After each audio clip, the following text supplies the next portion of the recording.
2 Korintus 4 ayat 16.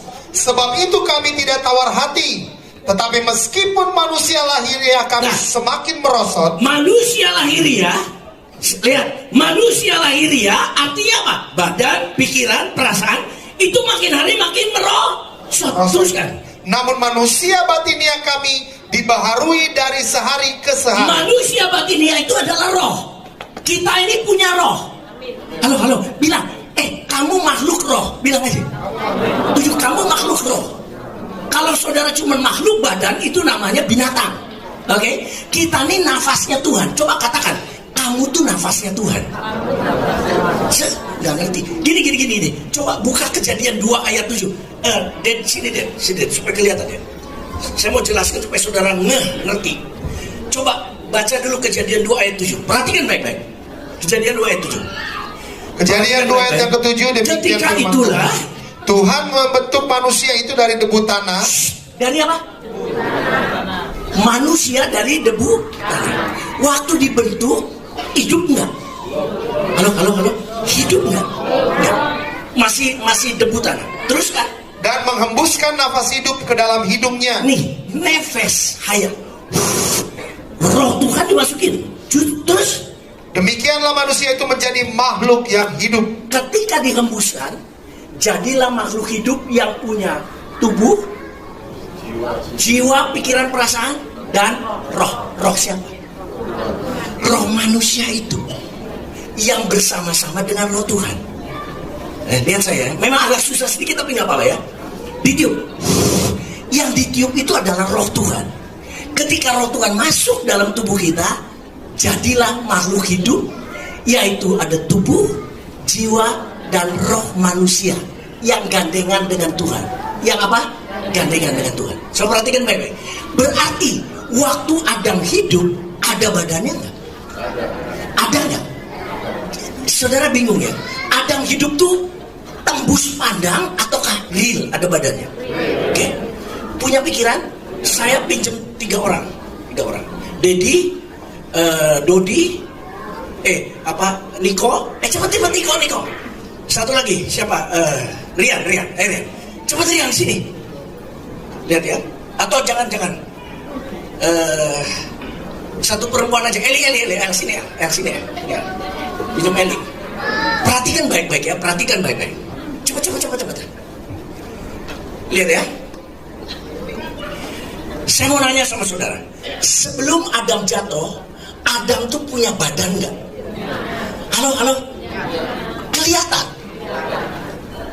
Hidup nggak? Eli belasah. Ini punya badan. Duduk semua. Ada badannya? Bisa dilihat? Sekarang pertanyaan, bisa sakit nggak? Kalau digigit nyamuk sakit nggak? Enggak, karena nyamuk belum gigit pada waktu itu. Ini bikin darah Yesus. Ini cerita Adam sebelum jatuh dalam dosa. Adam sebelum jatuh dalam dosa ada badannya nggak? Bisa kelihatan, bisa dipegang, bisa sakit, bisa luka. Ada nggak badannya? Tapi fungsinya nol. Sampai sini ngerti? Halo? Berdiri. Punya otak nggak? Punya perasaan? Punya. Bisa stres? Bisa takut? Bisa tegang? Sebelum, darah Yesus ada. Gue jengkel ngeliat lu gini. Ini sebelum jatuh dalam dosa di Taman Eden. Ngerti gak? Ada badan lagi. Ada ini di dalamnya bakpao atau siomay? Ada otaknya nggak? Bisa mikir? Bisa stres? Bisa tegang gitu? Pernah nggak Adam ketakutan Hawa nyereweng? Enggak. Kenapa? Karena gak ada laki-laki lain. Amin. Tapi ada kan? Ininya nol. Tapi ada kan? Sekarang kedua, yang ketiga, Adam punya roh. Ada nggak rohnya? Ada nggak rohnya? Ini yang hidup bergandengan dengan Tuhan. Mengerti? Ini wujud Adam sebelum jatuh dalam dosa. Begini. Lu mana ngerti gini? Ada rohnya. Hidup bersama Tuhan. Bergandengan kan? Pikirannya ada? Bisa stres? No. Ini ada badannya? Bisa stres? Eli berdiri. Setelah itu Adam dan Hawa makan buah itu sampai jatuh dalam dosa. Dengerin, setelah jatuh dalam dosa, rohnya katanya mati. Kalau rohnya mati tidak ada lagi, kan ini namanya binatang. Bangun. Eli badan. Binatang punya badan? Punya pikiran? Punya roh? Ini kan binatang. Oke? Sekarang turun. Sekarang duduk. Sekarang lihat. Rohnya mati. Roh mati bukan berarti rohnya hilang. Putus sama Tuhan. Das.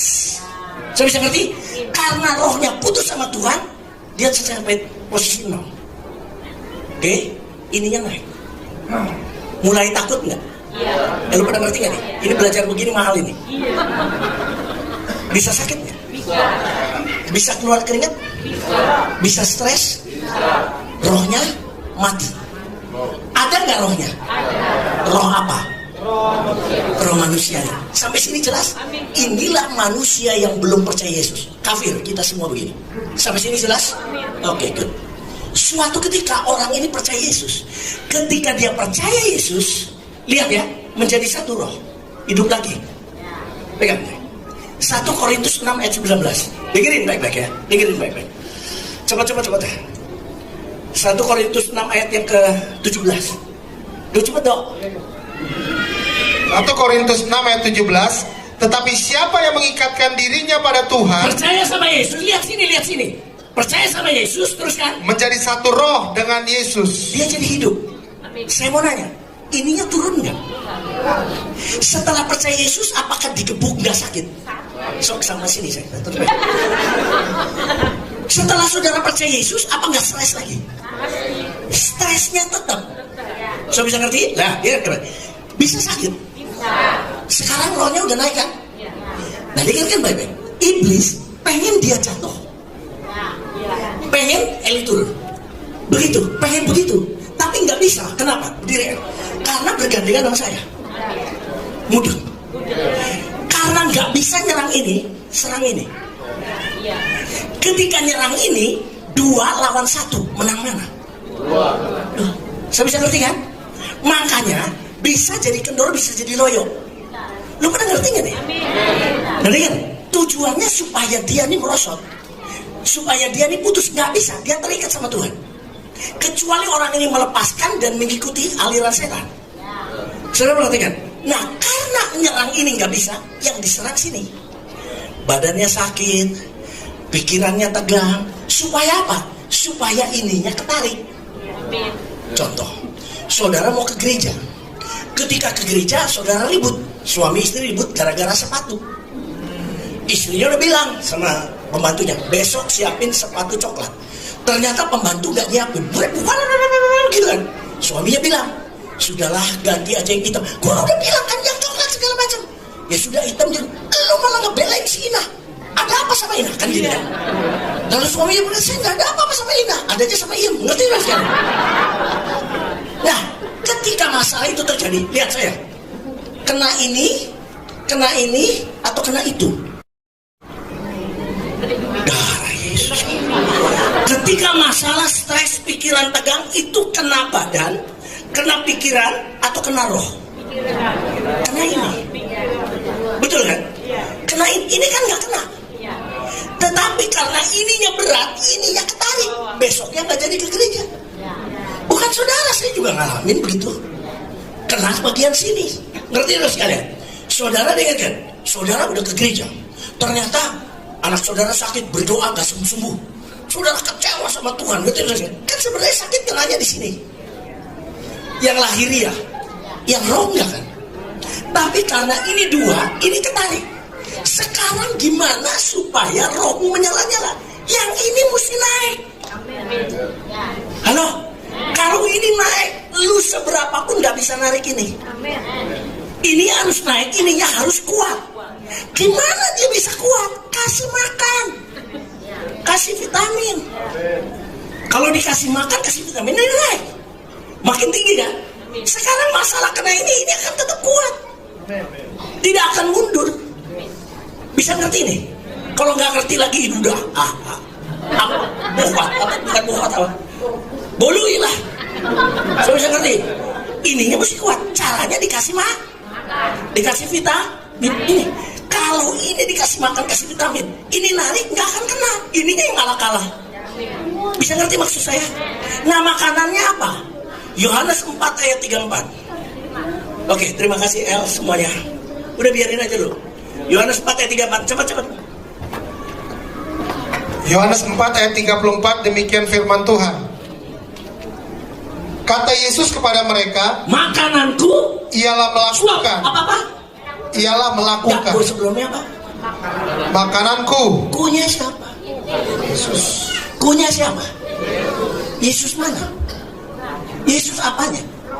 Makananku ialah melakukan kehendak. Saya ngasih tahu Yesus makannya apa? Makan roti. Ngerti kan? Yesus makan ikan, tapi dia berkata, makananku ialah melakukan kehendak dia. Dan melakukan kehendak dia dan menyelesaikan pekerjaannya. Jadi akunya ini makananku, kunya Yesus bagian apa? Makananku melakukan pekerjaan Tuhan. Itu yang membuat rohnya kuat.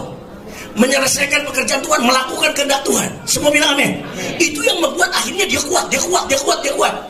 Kalau seandainya kita kendor, saudara, kerjanya apa? Kita yang harus kita lakukan apa? Makan. Semua bilang amin. Supaya kuat. Makan itu apa? Melakukan pekerjaan Tuhan, terus menyelesaikan pekerjaan Tuhan, melakukan kehendak Tuhan. Kehendak yang mana? Duh saudara, saya cuma mau ingatkan gini. Tidak mungkin kita melakukan perintah Tuhan dengan kekuatan kita. Itu onmogelijk. Ngerti terus sekalian? Tidak mungkin pekerjaan Tuhan, perintah Tuhan dilakukan dengan kekuatan kita. Itu gak mungkin. Contohnya, firman Tuhan berkata, tempeleng pipi kanan, kasih pipi kiri. Ada yang mau maju?